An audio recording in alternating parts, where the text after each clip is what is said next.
Vamos a tener otro tema sobre el enojo que se llama indignación, la indignación. ¿Ustedes alguna vez han tenido o han sentido indignación por algo?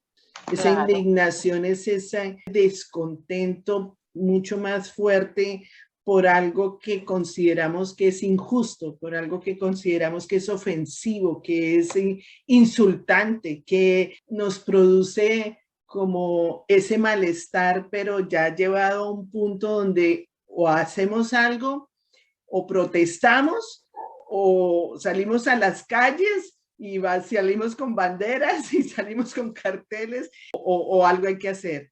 Esa es la indignación. Entonces, yo me acuerdo de el tiempo de la pandemia. En Colombia fue el tiempo de la reforma tributaria, que ahí El paro del año pasado, que eso fue paro, horrible. ahí Eso produce indignación.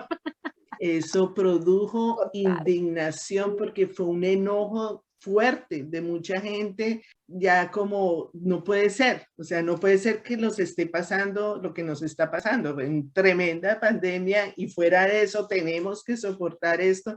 Entonces, eso puede ocasionar, puede reparar un daño, la indignación puede reparar un daño o resolver un problema, ¿cierto? Porque protestando por las injusticias, podemos resolver algo o podemos definitivamente que no pase nada.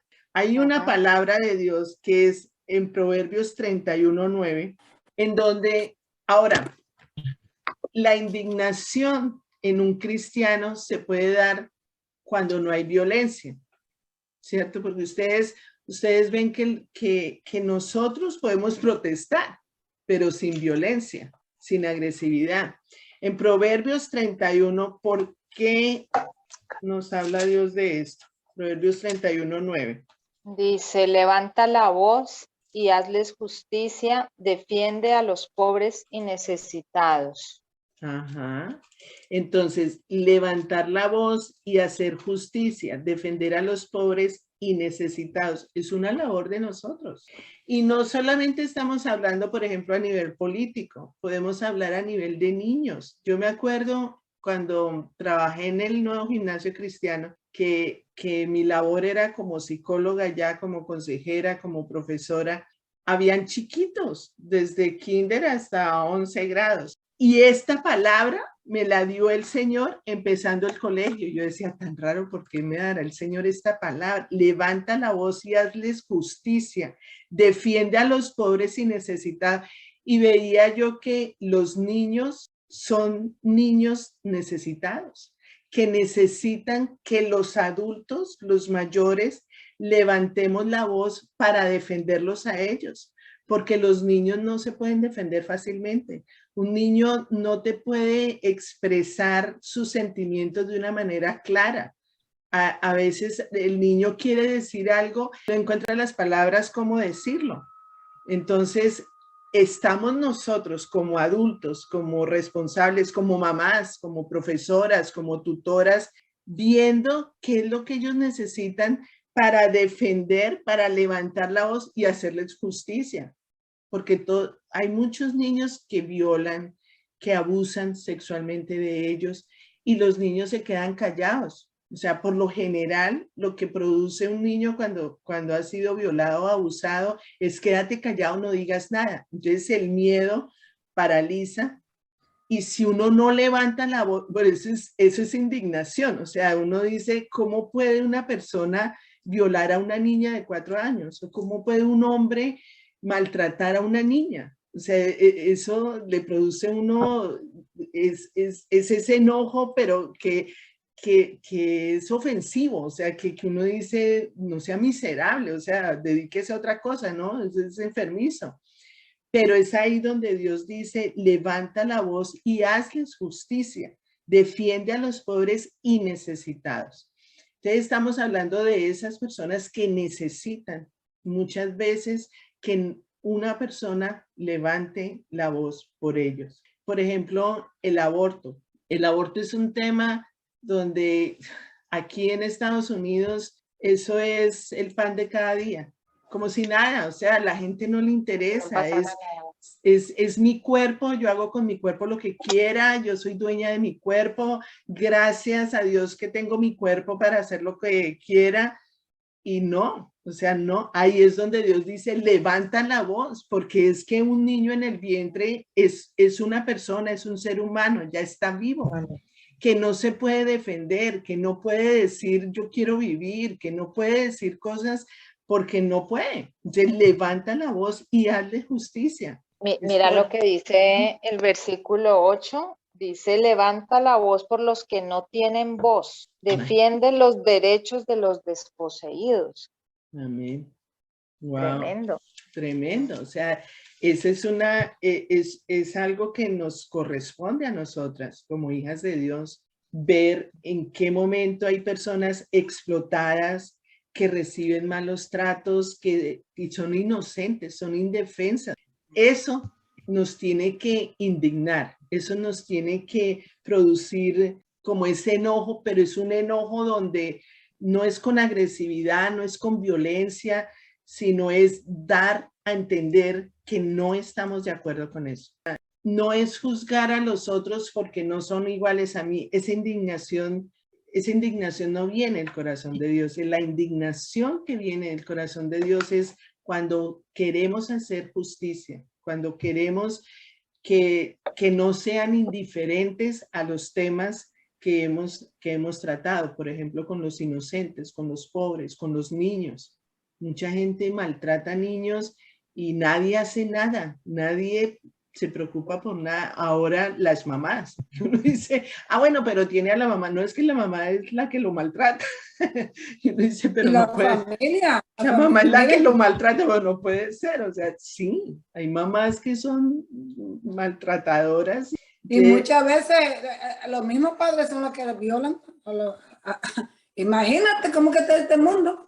Así es, así es. Entonces, Jesús se indignó cuando vio su iglesia llena de mercaderes y haciendo cosas que no, eso fue una indignación del Señor, o sea, es un enojo que produce esto como malestar, como no puedo permitir que esto esté sucediendo, ¿no? Es defender lo que es de uno, es defender lo que uno sabe que no está bien. Sí, nosotros, sí, cuando como cristianos vemos que se usa el nombre del Señor para cometer injusticias, pues tenemos que indignarnos porque es eso, ¿no? No quedarnos apáticos, indiferentes, no está pasando nada, a mí, como no es a mí, entonces no hago nada. No, yo creo que la indignación es enojo sano, siempre y cuando veamos que se están violando las leyes, que se están violando las leyes de Dios. Ahí es donde nos da indignación, ¿no? Una vez me tocó a mí un caso aquí en Pereira, en la Plaza de Bolívar. Una señora le estaba pegando durísimo al niño, pero fuertísimo en la cara. Le pegaba y el niño, no me pegues, no me pegues. Yo le dije, Espíritu Santo, dame sabiduría para yo poder hacer algo en este momento. Y todo el mundo era como atónito y nadie decía nada. Entonces me acerqué a la señora y yo le dije, ¿él es tu hijo? Me dijo, sí. Y le dije, yo le quiero decir algo, Natalia, para ese niño, verá que ese niño va a ser un niño. Háblale con amor, si algo no te gustó, si algo estuvo mal en el niño, él está muy pequeño. Abraza a ese niño. Y me dieron unas ganas de llorar.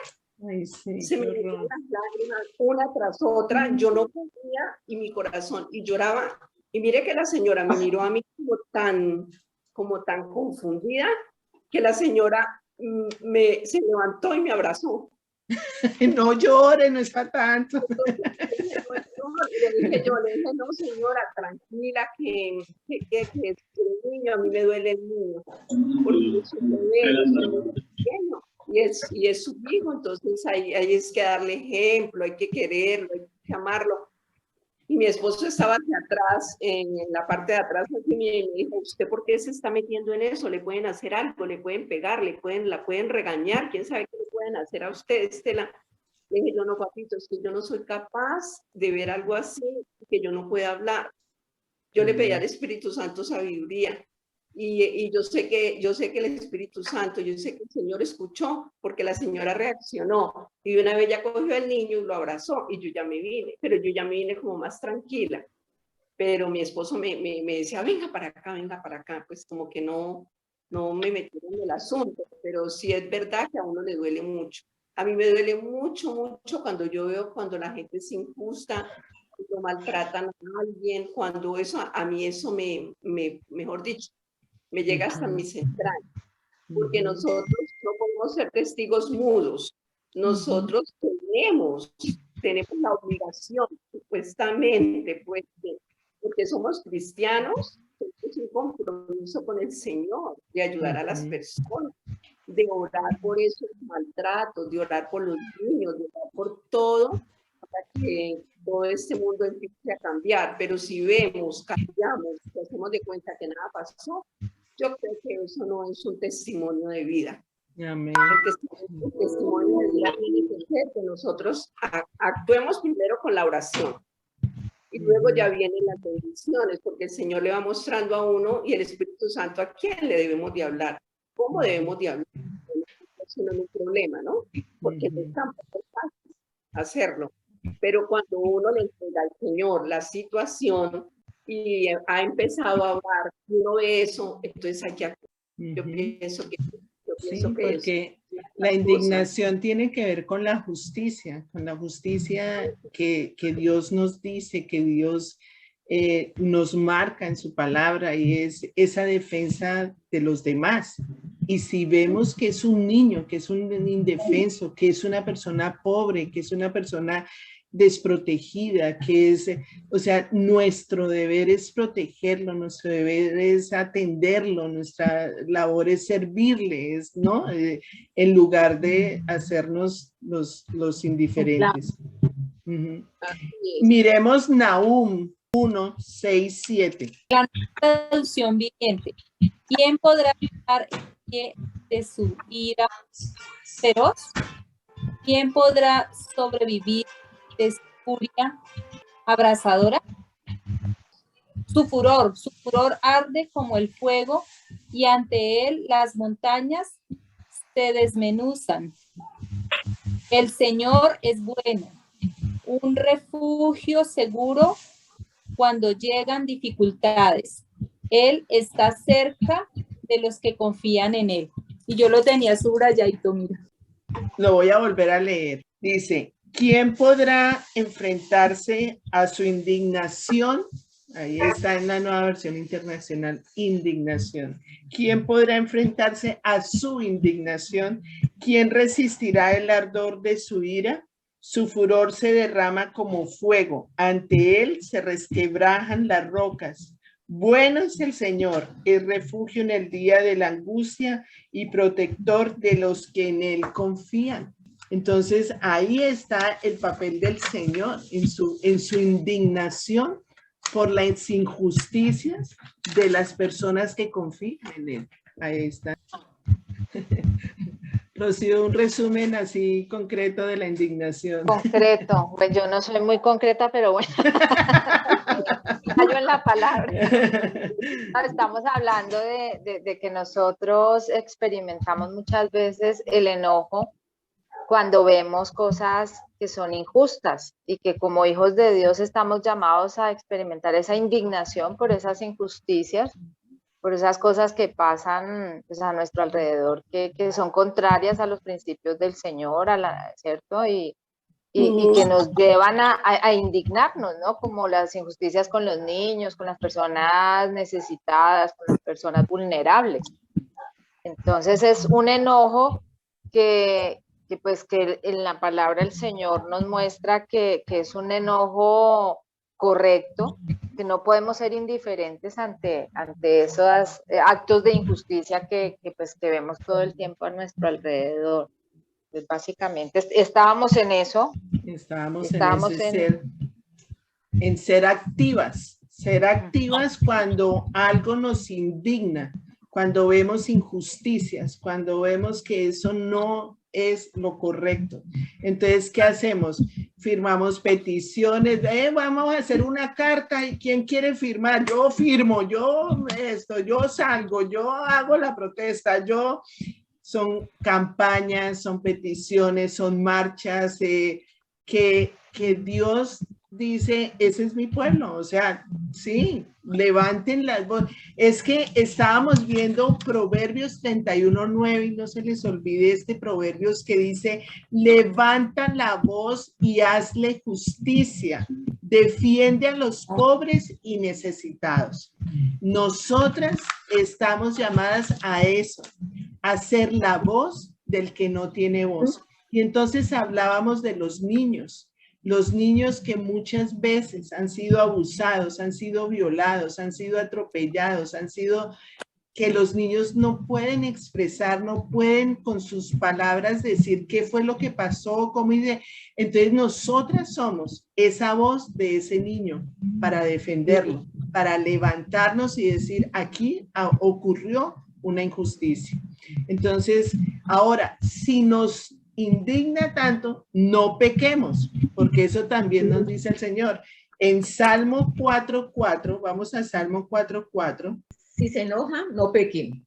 En la quietud del descanso nocturno, examínese en el corazón. Exacto, entonces es indignarnos sin pecar, porque hay personas que salen a hacer protestas, a levantar campañas, pero pelean con todo el mundo, son agresivos con todo el mundo, pecan, eso no están haciendo nada, se están comportando de la misma forma como se comporta el mundo.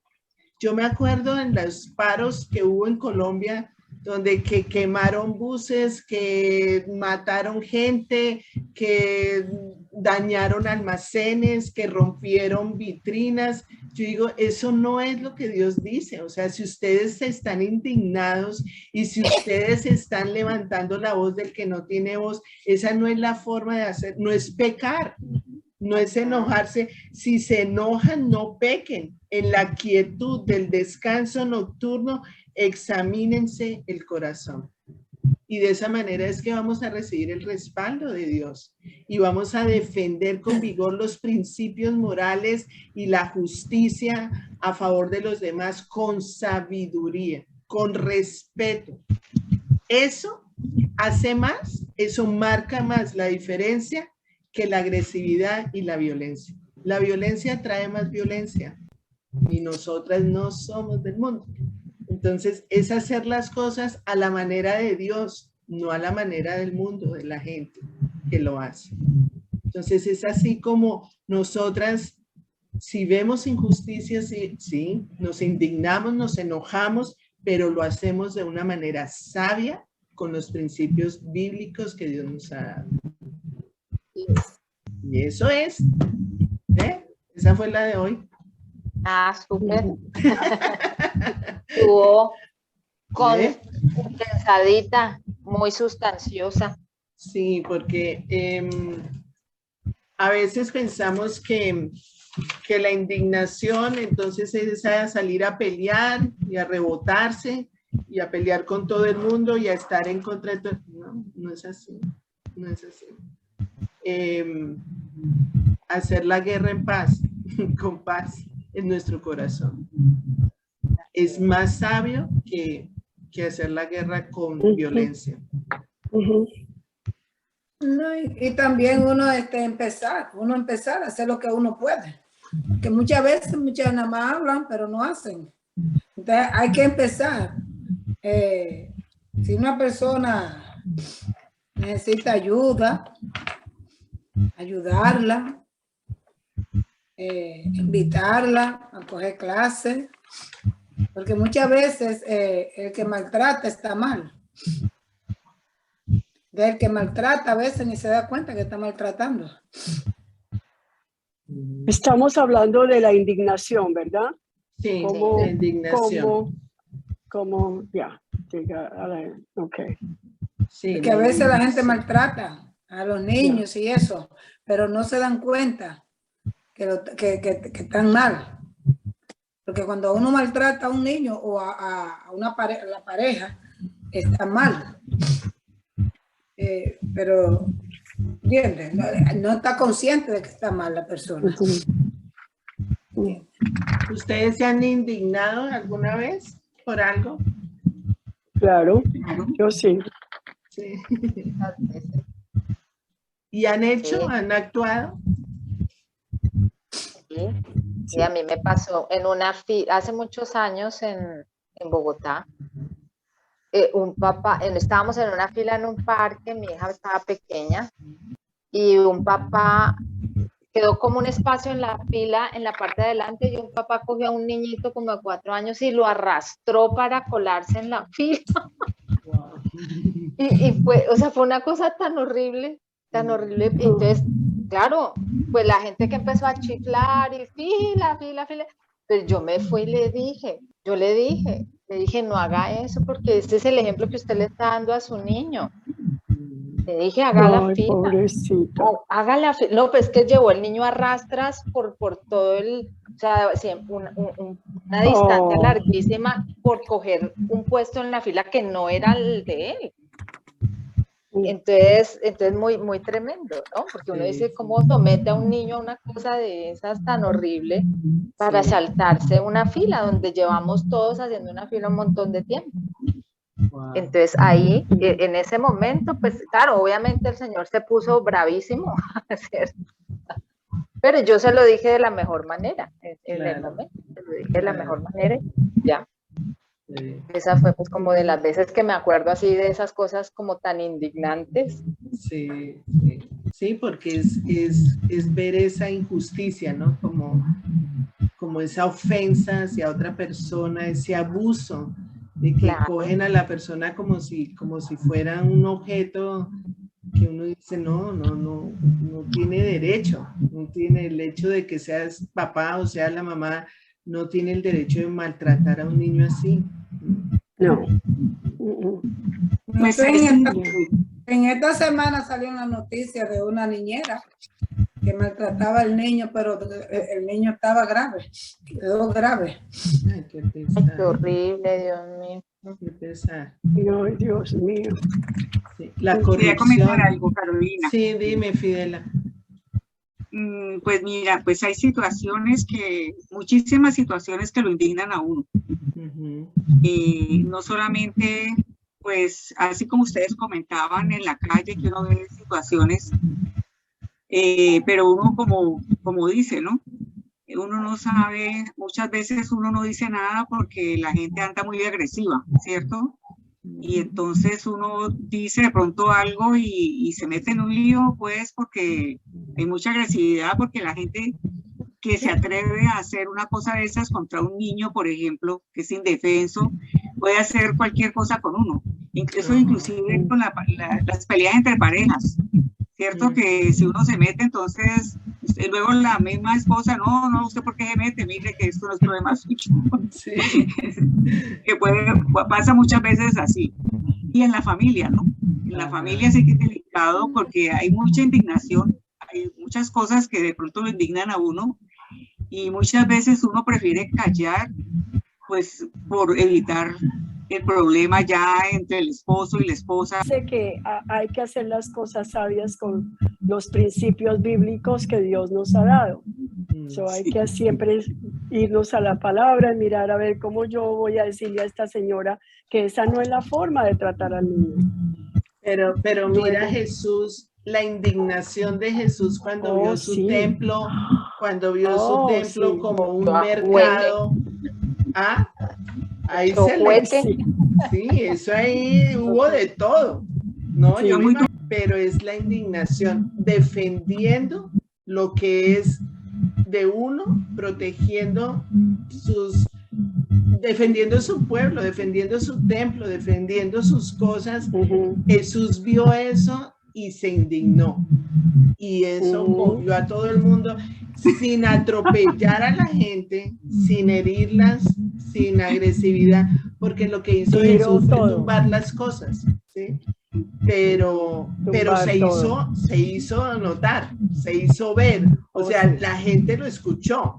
Ahí fue donde el Señor levantó la voz y dijo, aquí esto hay que arreglarlo de otra forma, ¿no? Miremos 2 de Samuel 12. Natán reprende a David. ¿Se acuerdan de Davidcito? El Señor envió a Natán para que hablara con David. Cuando este profeta se presentó ante David, le dijo: 2 hombres vivían en un pueblo. El uno era rico y el otro pobre. El rico tenía muchísimas ovejas y vacas. En cambio, el pobre no tenía más que una sola ovejita que él mismo había comprado y criado. La ovejita creció con él y con sus hijos, comía de su plato, bebía de su vaso y dormía en su regazo. Era para ese hombre como su propia hija. Pero sucedió que un viajero llegó de visita a casa del hombre rico, y como éste no quería matar ninguna de sus propias ovejas o vacas para darle de comer al huésped, le quitó al hombre pobre su única ovejita. Tan grande fue el enojo de David contra aquel hombre que le respondió a Natán: tan cierto como que el Señor vive, que quien hizo esto merece la muerte. ¿Cómo pudo hacer algo tan ruin? Ahora pagará 4 veces el valor de la oveja. Entonces Natán le dijo a David: tú eres ese hombre. Así dice el Señor, Dios de Israel: yo te ungí como rey sobre Israel y te libré del poder de Saúl. Te di el palacio de tu amo y puse sus mujeres en tus brazos. También te permití gobernar a Israel y a Judá. Y por si esto hubiera sido poco, te habría dado mucho más. ¿Por qué entonces despreciaste la palabra del Señor haciendo lo que me desagrada? Asesinaste a Urías, elitita, para apoderarte de su esposa. Lo mataste con la espada de los amonitas. Por eso la espada jamás se apartará de tu familia, pues me despreciaste al tomar la esposa de Urías, elitita, para hacerla tu mujer. Pues bien, así dice el Señor: yo haré que el desastre que mereces surja de tu propia familia, y ante tus propios ojos tomaré a tus mujeres y se las daré a otro, el cual se acostará con ellas en pleno día. Lo que tú hiciste a escondidas, yo lo haré a plena luz, a la vista de todo Israel.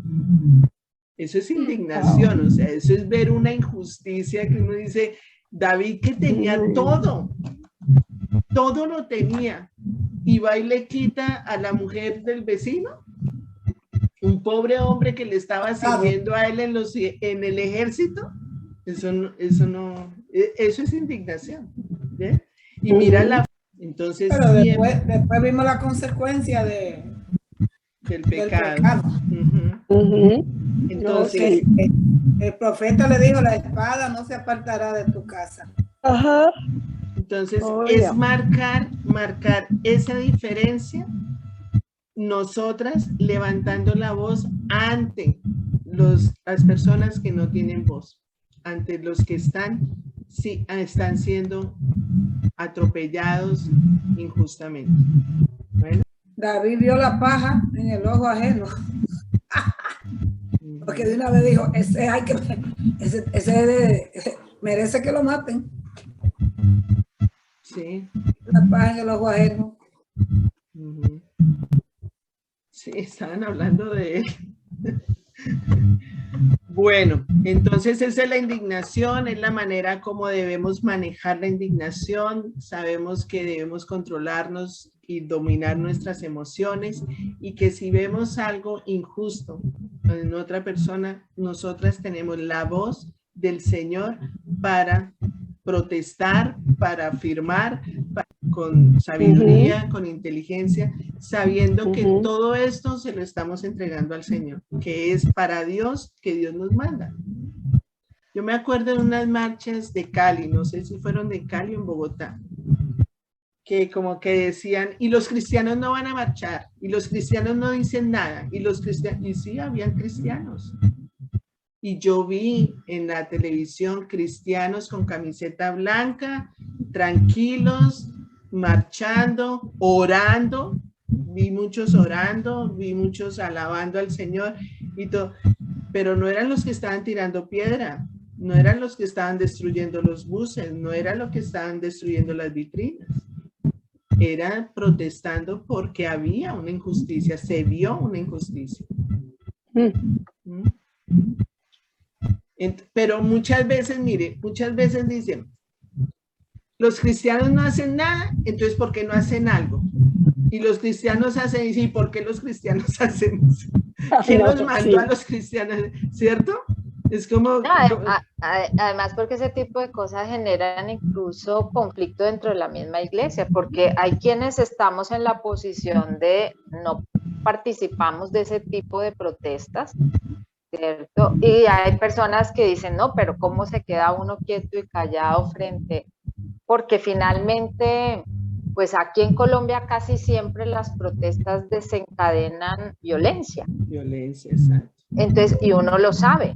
Entonces uno finalmente, pues eso también se convierte en una cortina de humo que permite que los medios estén centrados en eso, en las protestas, y finalmente terminan haciendo las cosas por debajo de cuerda, ¿no? Que de hecho eso fue lo que pasó con la reforma tributaria. Finalmente la pasaron y la hicieron y sí fue una cantidad de consecuencias de toda esa violencia que hubo con esas protestas. Entonces... Lo que sucede es que te puede pegar un tiro, cualquier cosa, porque hay mucha gente loca que van a eso. Entonces, tú vas con orden, pero se te puede pegar un tiro. Exacto. Y puede por la causa. Exacto. Pero no, esa no es la causa de Cristo. Exacto, esa no es la causa de Cristo. No. Entonces, temas como ese, temas como el racismo, como el aborto, como, sí, tantos temas donde Dios dice, tenemos que levantar la voz. Hay que levantar la voz, porque yo amo a todos por igual, sea blanco, negro, amarillo, rojo, colorado, lo que sea, yo los amo por igual. El aborto es un bebé que está en el vientre, está vivo y no tiene voz para decir yo quiero vivir. Entonces, ¿quién va a levantar la voz por ellos? Nosotros. Nosotros tenemos que levantar la voz, no al aborto. Eso es una vida que están matando. ¿Usted mataría a su hijo de 20 años? ¿Cómo se le ocurre? Entonces, ¿por qué mata a uno de 2 meses? Es lo mismo. Entonces, tenemos que aplicar ese proverbio 31:9, levanta la voz y hazle justicia, defiende a los pobres y necesitados, defiende a los pobres y necesitados. Entonces, sí. Bueno, ¿sí? Ahora también lo que decía Altagracia me parece muy importante en el tema, ¿no? Que la manera de hacer justicia es hacer justicia desde nuestra posición, ¿cierto? Donde estamos, por ejemplo, nosotros tenemos un negocio, es pagar salarios justos, hacer las cosas correctamente, porque no tiene presentación que nos levantemos a protestar porque nos indignamos por una injusticia afuera cuando de pronto nosotros no tenemos prácticas correctas en nuestra manera de vivir y somos generadores de injusticia. Amén. Ajá. Como esposas, como madres, como trabajadoras, como sí. Personas que tienen empleadas de servicio. Uy, yo veía eso, mi mamá le aterraba eso, porque mi mamá siempre fue una persona que trató a las empleadas de servicio con tanto cariño, les daba de todo. Yo me acuerdo que tuvo 2 con niños, que para mí eran como un muñeco, porque yo les cambiaba el pañal, yo jugaba para mí era tener un muñequito. Y mi mamá les daba de todo, y iba a la casa de una amiga, sobre todo, que trataba a la empleada de servicio, pero era peor que un perro. O sea, no, al perro lo trataban divinamente, al perro sí. Los profesores con los alumnos, que uno ve también profesores que maltratan a los alumnos con palabras, con actitudes de menosprecio, ¿no? No sé por qué. Pero ahora es al revés. No, ahora los alumnos, ¿por qué tratan a la profesora así? Pasada aquí en un colegio muy bueno de acá, me dijeron, ¿usted ya es de planta? Y le dije, no, yo estoy aquí de paso. Entonces me dijo, yo pensé que era de planta, me dijo un alumno. Y dije yo, ¿por qué? Dice, porque con lo que hubo el viernes, y yo, muestre a ver que eso está como bueno, ¿qué pasó el viernes? Dice, no, aquí ese grupito que está allá hicieron llorar a la profesora y yo creo que la profesora ya no va a volver.